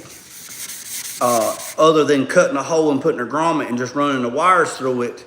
Now that is a weather sealed connector. So I sent them an email. Actually, I sent all three of the companies an email last night asking more about their products, because that's what I'm looking at for the box truck is, and I might use it, on future projects as well, because it's a bulkhead fitting and it's weather packed. So basically, there's no way that water can get into your compartment, and they use it on race cars and stuff, and rock crawlers and mud buggies and stuff like that. And plus, when you put the two pieces together, it has an O-ring on it. It has two, and then when you clamp it together, then it's a watertight seal. And then when the piece that goes up to the bulkhead or the firewall, it has a gasket on that as well that sandwiches it in. So I think it'll be something worth me looking into. So, and if anybody else is using anything like that, that's watching this, drop it down in the comments, and let me know, because I'm always trying to up my game. Always trying to up my game. So.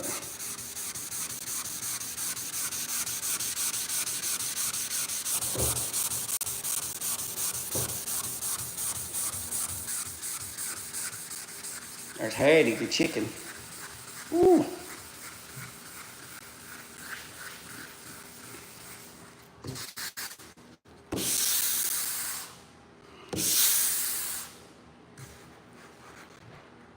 It's almost 90 degrees in here now.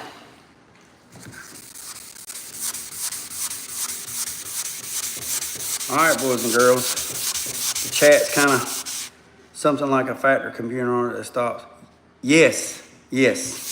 Yep, it's called Race Car Solutions. I do remember that one because I sent them an email this morning. Race Car Solutions. And then there's another one that's like Mohum something, Race Tech.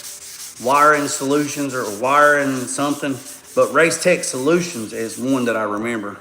It's a good name. I can remember it. But yeah, it's like a factory. Yeah, like a computer harness. Yep. It's nice. So it almost looks like a weather pack plug. That's what it looks like. So I've been looking at that. If SS is still on here, oh, mine's smoking a grill full of and some cornbread. Hey, I know.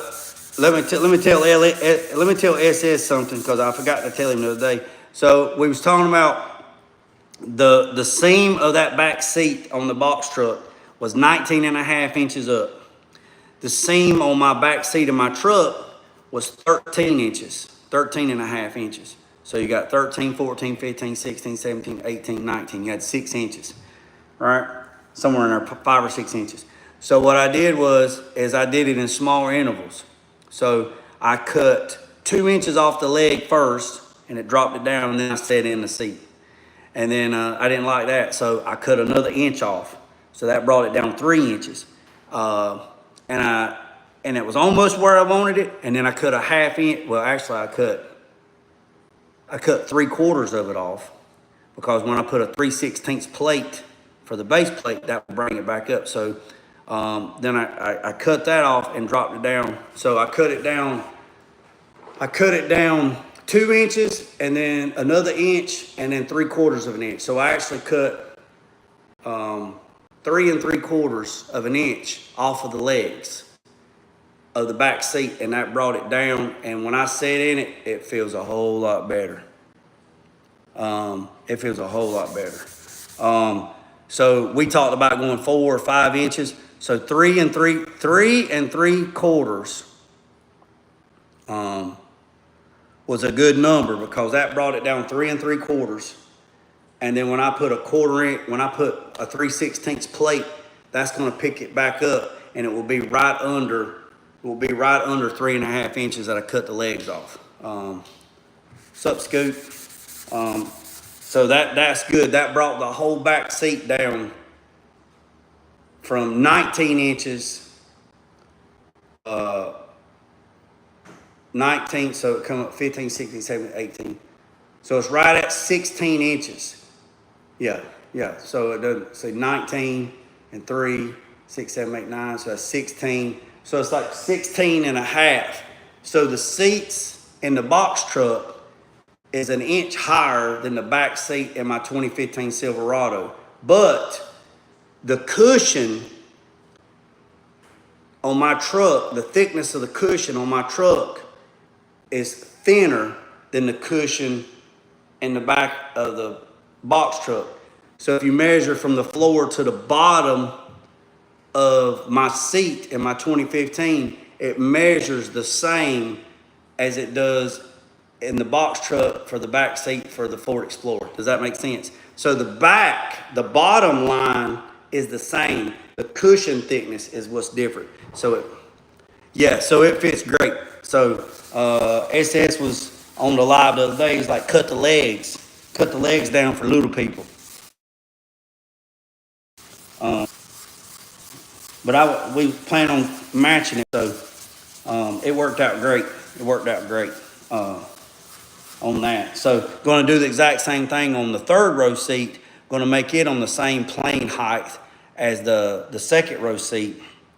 And then the passenger seat, that's why I need him to either call or FaceTime me or something, because I want to put the passenger seat on the same plane as the driver's seat, and I want to slide the seat back a little bit so his wife's not in the doorway. So she's pushed back just a little bit. So I'm hoping that he can FaceTime me after lunch today so we can talk about it. It's Sunday and I'm still working. So good Lord gonna have to forgive me. You know, you got to get it when you get it. You got to do it when you can do it. What's up, Ray? Yeah, I've been on here water sanding.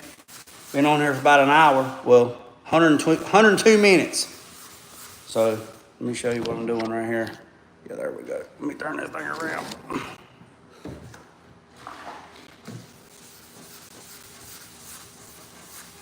Ray, you started your new job yet?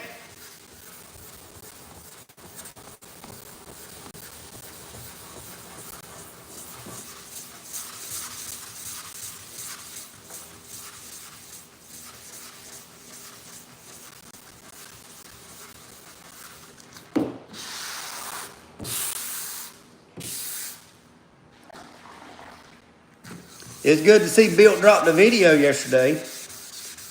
Bill on a budget dropped the video after 10 days. Bill ain't dropped the video in 10 days.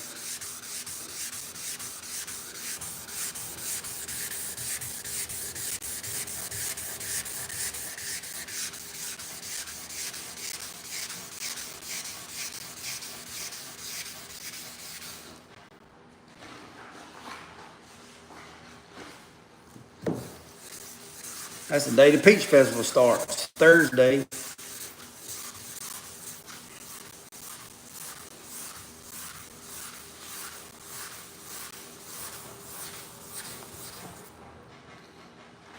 Blow, breeze, blow. Wind blowed a little bit.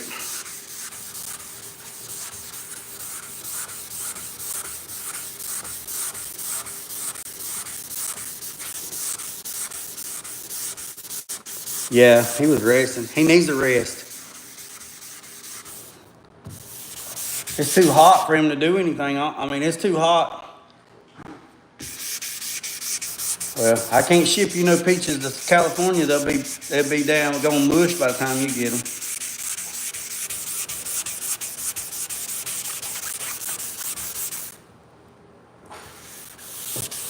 What's up, Riley? Welcome to the channel. If you're new to the channel, hit the subscribe button. I'd greatly appreciate it.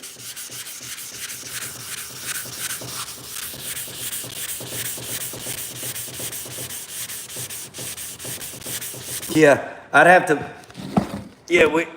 pick the peaches green, and then I have to ship them, and then I don't even think you can ship food.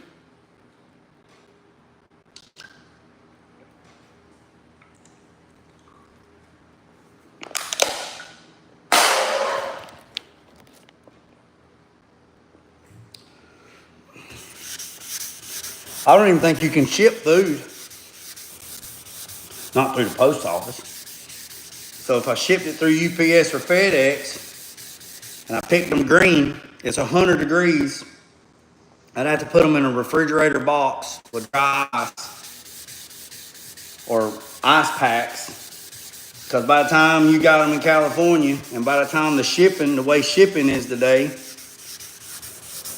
shit don't get where it needs to get. Hell, by the time you get it, it'd be daggone, it'd be peach preserved by the time you got it.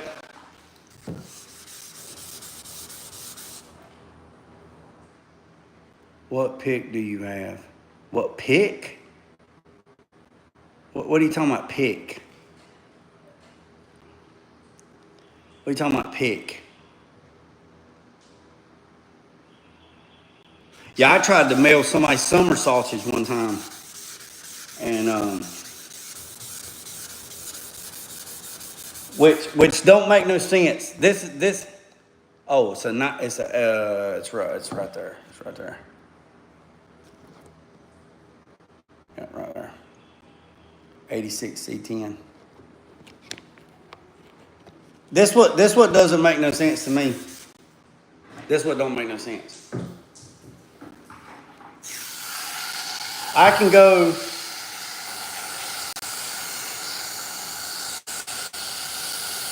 Here's the crazy thing, and somebody tried to explain this to me. Here's the crazy thing that I don't understand. Boy, that's slicker than a mosaic, ain't it? This is what I don't understand. I can go down here and have me some summer sausage made, right? At the packing place. All right, I can go down here and take me some deer meat, some venison, whatever you want to call it, and go have me some summer sausage made, right? Then I can go to the post office to try to mail that summer sausage, and they will give me a fit to mail summer sausage. CSS, yeah, me too. Me too. Appreciate you. Be safe. So I tried to ship that summer sausage to a buddy in Florida a couple years ago. It was a fit. But I can go to Amazon or Walmart or anything like that and order summer sausage online through Amazon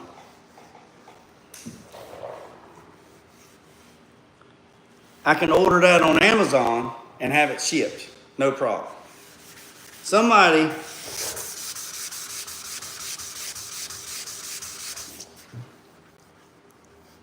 please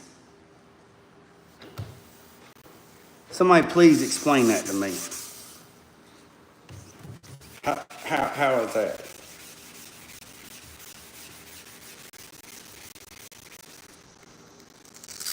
Yeah, I don't understand. I do not understand. I mean, it don't make no sense, and I'm not gonna waste a lot of time trying to figure it out. I just, like I said, it don't make sense to me.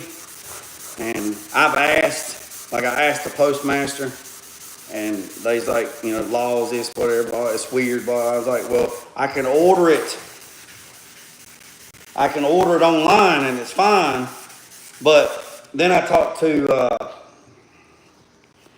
my friend that's a game warden, biologist, and he says that you cannot take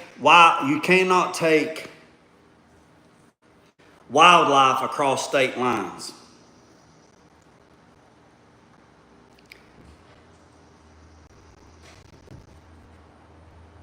I said, say that one more time.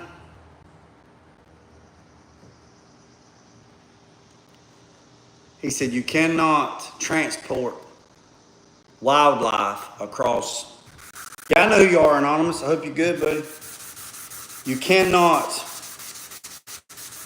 transport wildlife across state lines. I said, so you're telling me if I killed a deer in Virginia and I cut up all the, well, you can't take, you know, the skull, you know, because whatever. I take all the meat and blah, blah, blah, package it up, and then bring it to North Carolina. He said, yeah, but then you got to get this. I can't go to Montana to kill an elk and have it shipped to North Carolina without paying an ass load of money. And then if I want to ship the head, the horns, and the hide, or the horns and the hide to Andy Spears Taxidermy down here to have it mounted, I have to pay specialty fees and all this other stuff and special transportation and all that. And he said, yeah. I said, but let me get this right, because y'all don't want to transmit any kind of disease or bacteria or anything from point A to point B. And he said, yeah. I said, so when a deer is leaving Tennessee and is headed to North Carolina, does he stop at the state line and say, hey, big dog, I can't go no further. I can't cross state lines. I got to stay over here in Tennessee. I can't come over there to North Carolina. Does all them armadillos that migrated north from the south, like Texas and all that stuff, did they get papers when they crossed the state lines to come to North Carolina? We got armadillos in North Carolina now, and they're on the hunting list, but there's no there's no season for them because they're an invasive species, and they want you to take them out. And if you see an armadillo, they want you to call the wildlife to tell them, so they can try to catch it or neutralize it, because they're covered in bacteria, leprosy, and all that other stuff. And also they dig into fields and holes like groundhogs. So did those armadillos get papers when they came from Texas and Arkansas and all that stuff? Did they get papers when they come to North Carolina?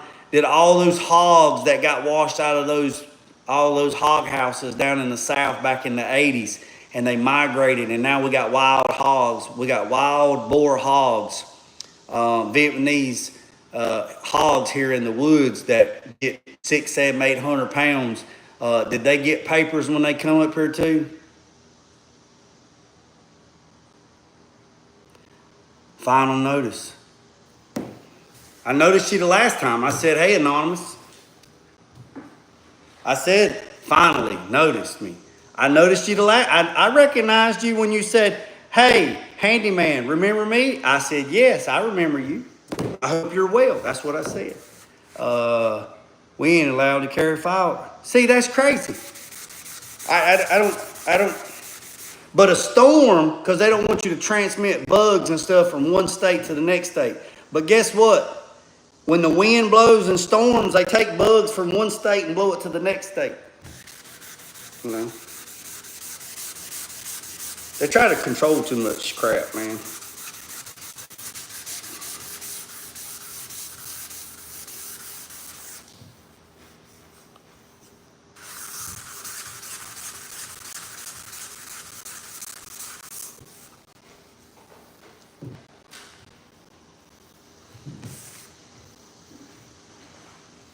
Let's see, we at 113.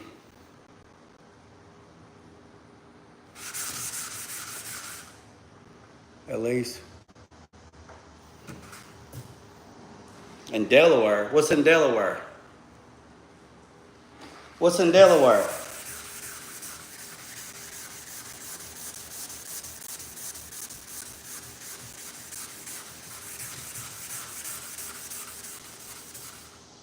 Oh, right. I thought you was going to talk about the District of Columbia. If y'all want to see something that'll really blow your mind, look up the peace treaty with Paris, 1787, and look up the act. Look up the act of, the congressional, look up the congregational, or look up the Congress Act of Washington back in the 1780s, 1790s. Look up that, the act of something. I can't remember what the name of it is. Look up the peace treaty with Paris. The Paris Peace Treaty. Look up that. That's the first one. And then look up the act of the District of Columbia, which was like in 1780s. You know, we won the revolution in 1776, so it was like 1780 or something. Look up that and then get back with me, because that's all I'm going to say about it. And ask me, tell me why the District of Columbia has their own flag and their own constitution, and tell me why the District of Columbia is not on the maps anymore. And tell me why the District of Columbia is a part of the United States, but is not a part of the United States. There's 50 states in the United States, but District of Columbia would make the 51st, because District of Columbia is all by itself. If you really want to go down the rabbit hole, look at that. And then get back with me.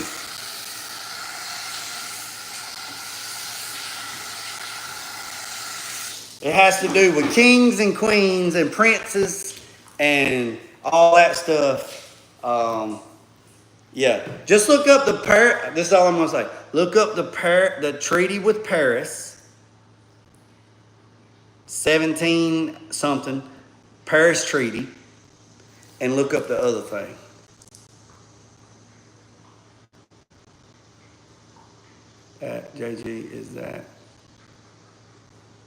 JG, is that strange? Ray, tell me about Delaware. It's crazy control. Just look up District of Columbia. Just look up what I tell you, and then get back to me. I have a place in Delaware. It's our basis.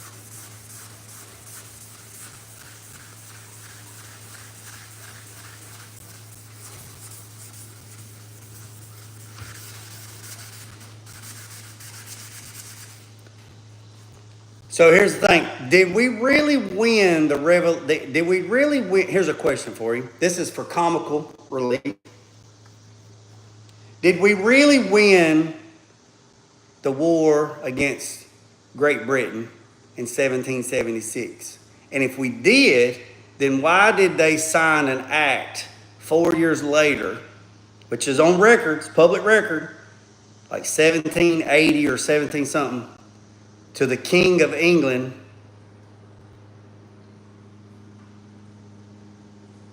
Yeah, that's all I'm going to say. What's up, Impala? We'll talk about it privately if you want to talk about it. I don't want to mess up my channel. Just look up history, right? History. Just look up the treaty with Paris, the Paris Treaty, and look up the Act of Delaware in like 1780, the District of Columbia. And let me know what you think about it.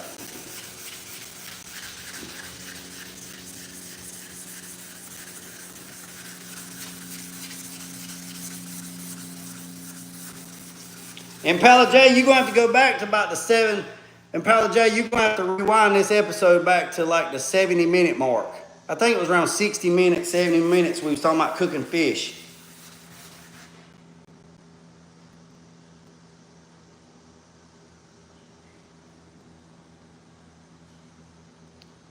It ain't got nothing to do with war. Ray, it ain't got nothing to do with war. That ain't what I'm talking about. Look up the treaty with Paris has got nothing to do with war. Nothing. Just go look up the Paris Treaty that we have with the Paris Accord and look up the Act of 1780 that the District of Columbia has with England that we signed in 1780 or some change. The District of Columbia, which is Washington, D.C., is not even a part of the United States. They have their own constitution. They have their own flag. Look up that between the 1780, between the District of Columbia, which is Washington, D.C., with the King of England, which is King George, and then the Paris Treaty was after that. Has nothing to do with war. It all has to do with who owns what and who pays who and who does what. And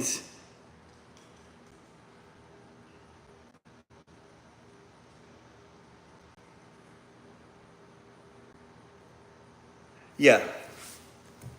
Yeah, it's around the 60-minute mark, I think.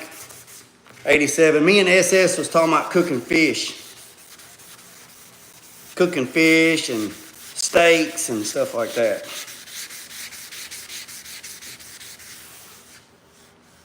Oh yeah, I'm not standing out there. But do you know, Ray, hiding behind a tree, back then hiding behind a tree and being like a sniper hiding behind a tree and doing stuff like that was called unbecoming and ungentlemanlike.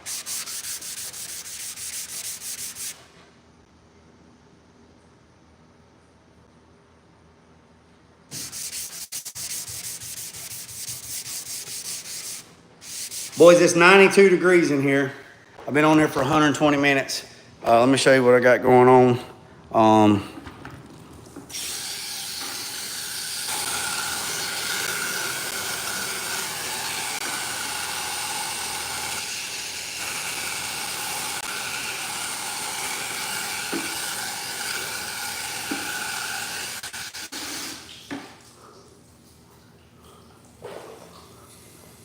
Y'all can clearly, well, you can't see it from this side, but there's a little dent on that side I gotta fix.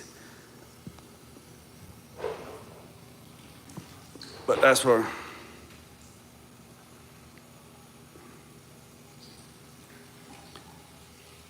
All right, boys and girls, ladies and gentlemen. I hope everybody has a great day. Appreciate you tapping in. Look, it's hot, sweating. So what I'm gonna do is it's 90 degrees in here. When we started, it was 71 degrees. An hour and 20 minutes, 120 minutes ago, it was 71 degrees. Now it's 91 degrees in here. I appreciate everybody for tapping in. I'm gonna figure out what I'm gonna do to fix that little ding right there. You can see it right there. There's a dent right there. See it right there? There's a ding right there. I gotta fix that, which that's gonna hold me up a little bit. But like I said, I'm gonna get on off here. I'm gonna get off on here and finish water sanding this, let this dry so I can fix that ding. And then I'm gonna go up there and I'm gonna practice on the bead roller a little bit. And we're gonna go from there. I appreciate every single one of you for tapping in. If you're new to the channel and you stay to the end, hit the subscribe button, boys and girls. I'd greatly appreciate it. It don't cost a dime to hit the subscribe button. Remember what I said, boys and girls. Don't worry about the man up the road or down the road. Sweep off your own front porch while sweeping off anybody else's. Put God first, let loose and drag. Peace.